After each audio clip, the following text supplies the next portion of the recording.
In the chapter 7.4 lecture that I did, I neglected to include estimating the difference of proportions. So I am calling this 7.4 part 2. It's just the completion of chapter 7.4. So I apologize for neglecting to do that. Now, we had done proportions before. And if you remember, in proportions, we talked about the number of trials N and the number of successes R. Well, now we have two proportions. So that's why we call them N1, N2, R1, R2. And then, if you recall, P hat was calculated as R over N. So now we have R1, N1, and R2, N2. And then P hat and Q hat are complements, so they have to add up to 1. So P1 is the population probability of success, and P2 is the population probability of success. This is from population 1, and this is from population 2. Now, when we had spoke previously on proportions, we talked about being sure that we justify that we have a large enough sample. So that is what this is talking about here, is the number of trials should be sufficiently large so that all 4 of the following inequalities are true. So you may be asked to show that. But of course, the bulk of what you're going to be needing to do and the formulas that you're going to be using is calculating the margin of error, because again, in chapter 7, it's all about estimating. So we have to consider the margin of error. And that formula is Z sub C. And if you recall, Z sub C is this small table in the left-hand corner of the positive Z table. And we multiply that times the square root of, and there's quite a bit under the radical here. So I'll show you how to put that into your calculator. If you have the multi-view, it makes it very, very easy. And then we will create the confidence interval. And this is similar to that when we did the difference of two means, other than now we're talking about proportions. So these are P hats 1 and 2 instead of X bar 1 and 2. So these are the main formulas that you are going to be using. So let's take a look at an example so you know how to apply all of these formulas and the information. So our example says gender and the use of turn signals. A statistics student wanted to find out whether gender and the use of turn signals when driving were independent. When observing N1 equals 936 men, 585 of them used their turn signal. While observing N2, 607 women, 452 of them used their turn signal. Find a 95% confidence interval.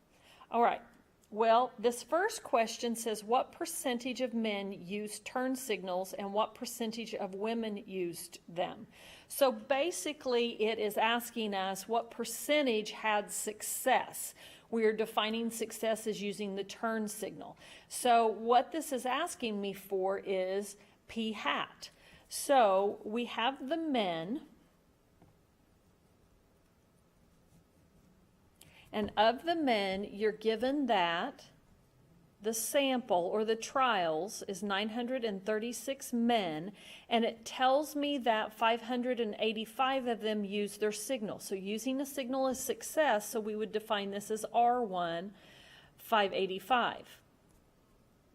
So if I was going to find their percentage, then P hat 1, because I'm calling the men as population 1, so P hat 1 would be R1 or 585 divided by N1, 936, and that equals 0.625, which this asks for a percentage, so I'm going to go ahead and write that as 62.5%. So here is what it is asking for here. So then now I'm going to do that for the women. And for the women, we're given that N2 is 607, and of those 607 women, 452 of them saw success or used their turn signal, so R2 would be 452. So for the women then, P hat 2 would be 452 over 607, which is 0.745 or 74.5%. So those are the percentage. Oh, let me zoom out a little bit so you can see that full screen. So here are the two percentages that it is asking for. Now, down here, we're going to be asked to calculate the margin of error. So that would be applying this formula here. So we're going to need to find Z sub C, but I also notice in my formula I have my P hat 1 and P hat 2, which we've already calculated, but it also asks for Q hat. So I'm going to go ahead and calculate Q hat 1 and Q hat 2 up here. And that is 1 minus 0.625, which is 0.375.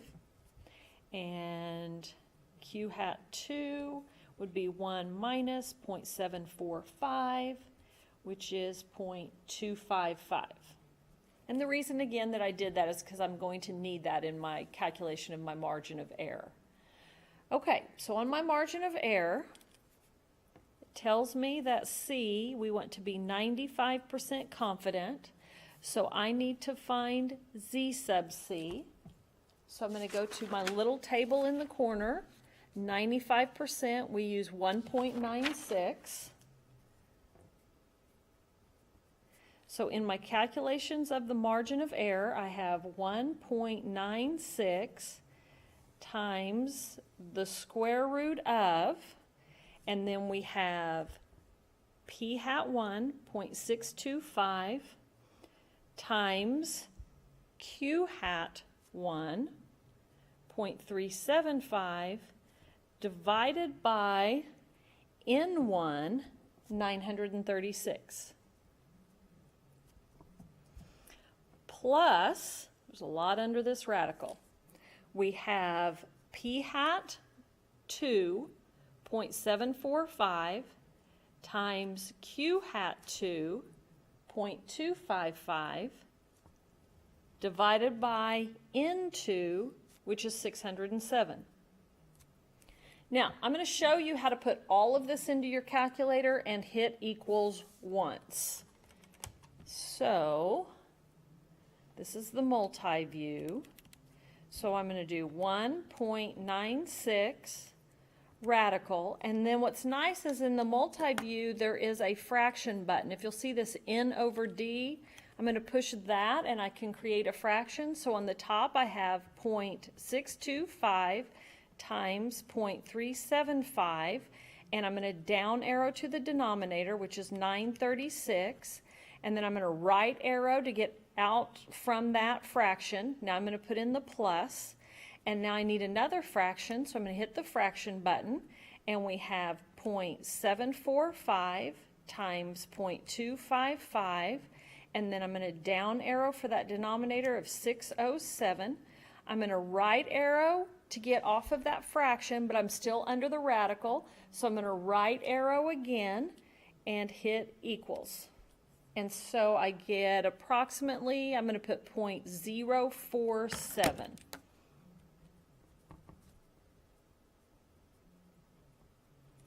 So there's my margin of error.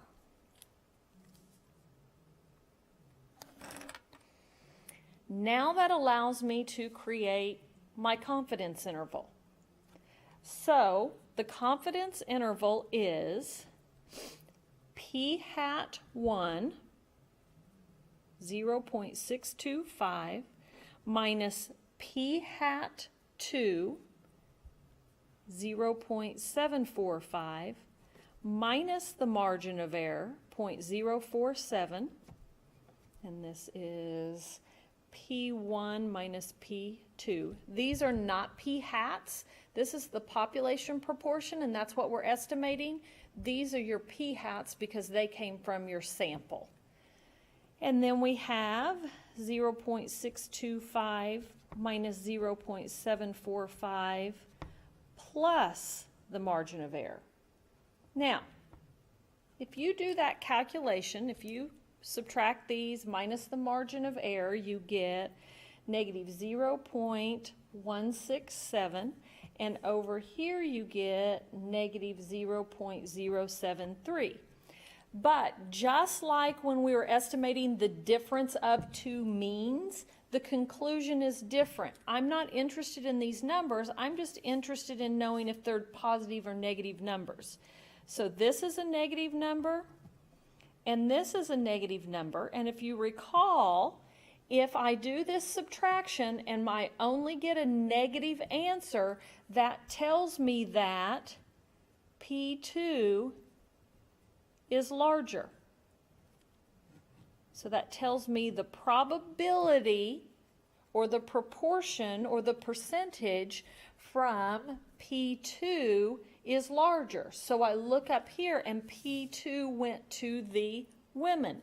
So their proportion is larger.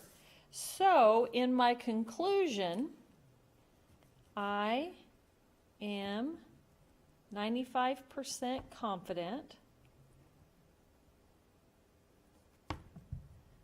the proportion of women